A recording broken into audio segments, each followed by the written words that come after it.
Max, how would you feel about the next X-Pack mixing up the stats in WoW? We've had 4 secondaries for a while now, and most of them are different flavors of increased damage. It's really hard to go any different than that. Like, they tried to cook with Verse a little bit. I think Verse has been less of a problem recently because they made a concerted effort for any class that was stacking versatility to, like, make other secondaries better. I bet there's still a few of them. Is there any class where versatility is your best stat? DPS. Outlaw Rogue, apparently Arcane Mage too. Okay, well, that's a problem. My biggest issues with secondaries whenever I was like hard on the they need to rework secondaries bit, when people were just stacking a lot of Verse, it just felt like something was off. Like, if you wanted to stack your stats to do the most damage, but people were stacking Verse on purpose to like take less damage, it just felt like something was off there. Like, it just didn't feel right. It's like Verse just should be like a PvP status, basically, was my take. And I don't feel that strongly about it now because I just feel like in a lot of scenarios, people aren't making that decision. Like, I don't know, is it a somewhat interesting decision? Is as you're going into higher keys, if you're getting an extra piece of gear and it's an eye level upgrade, but it doesn't have exactly crit and haste, which are your best stats, and like one of them's Verse, and you're like, you know what, I don't even mind because like part of the issue here is staying alive, and like, can you make a little tech swap? Do you have a second set of gear that has like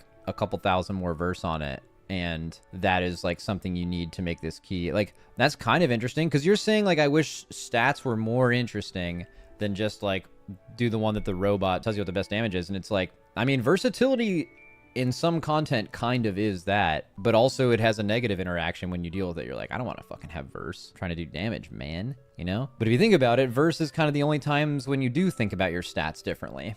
So I don't know. There's probably something to do there. I think it would be one of those things where I've said this before about other stuff, but maybe if WoW wasn't a 20-year-old game, the stat thing in MMOs is like they try to cook a little bit. Like, I remember actually, this is cue the Tar Island spams, but when we were playing Terra's Land, I actually had a ton of fun messing around with secondary stats because it was, no one knew how the game worked and it was impossible to actually know what your best stats were. You just legit had to go and test it on stuff, which was actually really fun. And that could exist in WoW too if robots did not sim everything and just tell you, even if the game wasn't 20 years old, right? Like, just the robot, there was no robot in Terra's Land, it didn't tell you. So you had to do it yourself. And in a way, that was like really fun. Like, WoW could be way more fun as if you like tried to understand the talents better and you like made your own talent builds and like all kinds of stuff. But there's just too much information and people care too much about being optimal, and the game's been out too long to where you can't do that. I'm not saying like WoW should do this because I think it's probably impossible to create this environment with the game already being out, but I don't know. Like, what other MMOs? Like, what's an MMO or like a similar gear structure type shit where you guys have seen, you've interacted with the stats and you're like, wow, these stats are actually really cool, besides just, I want the ones that make me do the most damage? Do you guys know of an example of that? Like, all the ones that I've played, that's just complete nonsense. Like, Final Fantasies is extremely basic. Lost Ark, extremely basic. What is it? Most ARPGs have a trade-off between defense and offense. Yeah. I just feel like if they actually, let's just say this in WoW. Let's say versatility was that.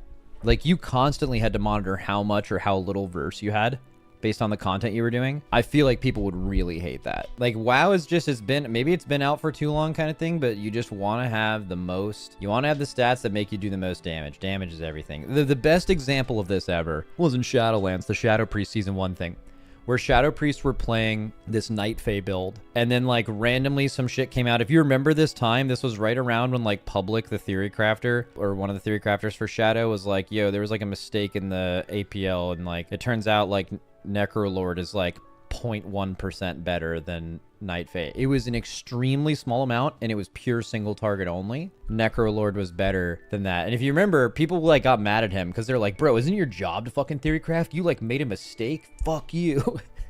It's like, dude, what do you, everyone makes mistakes, but like obviously the video game mentality and stuff, but that's not the point. Shadow Priest had Night Fae, which I don't think they were playing the cheat death soulbind, but it had soul shape. If you guys remember soul shape, it just was like one of the best mobility buttons ever. Basically every class just felt infinitely better on any raid encounter or Mythic Plus dungeon by having soul shape. And people swapped to Necrolord for a 0.1% DPS increase just because it's like, this is technically the most optimal thing. Even though just basic lines of thinking would be like, how much DPS do you gain on basically any raid fight by having soul shape instead of season 1 pre-buff fleshcraft, which was terrible, right? Like, you easily gain more than 0.1% damage on anything by having a movement button. That's basically like 0.1% damage is like getting an extra cast off at any point in the fight. Do you think Soul Shape allows you to do that?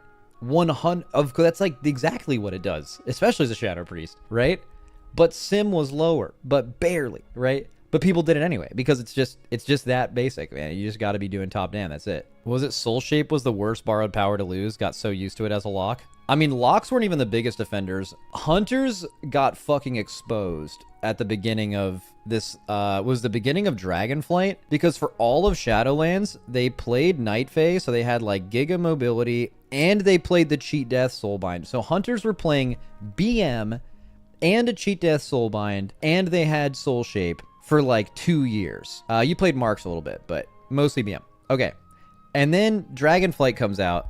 The best spec right away was Marks, and they lost their Cheat Death. So you saw Hunters that, and I bet you guys maybe went through this in your guilds, where, you know, you raid for someone for a long time, and maybe they don't die a lot, and they're doing good damage, and they're reliable, so you're like, that guy's good, because those are all traits of good players. And you see them lose all of those things, and you're like, wait, that guy's nowhere near as good as I thought he was. That was the Hunter Shadowlands to Dragonflight experience, because you saw someone getting hard carried by Cheat Deaths and extra mobility and playing an easy spec to playing a harder spec and losing those things, and you just immediately have a different opinion of them as a raider. It's real shit. Sounds like Fire Mage? Yeah, I mean, that could be the case if you guys have ever raided with... Although this is a little unfair because, like, most people who play this game have, like, a spec they're good at, or maybe not even, but if they have a spec they're good at, they wouldn't even be good at one of the other specs. There's rogues that are good at assassination but bad at sub, you know, just all shit like that. So yeah, Fire Mages, absolutely, bro. You see, like, someone playing Fire for a couple of seasons, and then it's not Fire, and just simply losing Cauterize, and then playing maybe a little bit harder spec to play like Arcane, and then, you know, you just have a different opinion of them. Mages aren't the best example, because even when you're not Fire, like, yeah, you don't have a Cheat Death, but you still just have more defensive buttons than everyone else by a lot.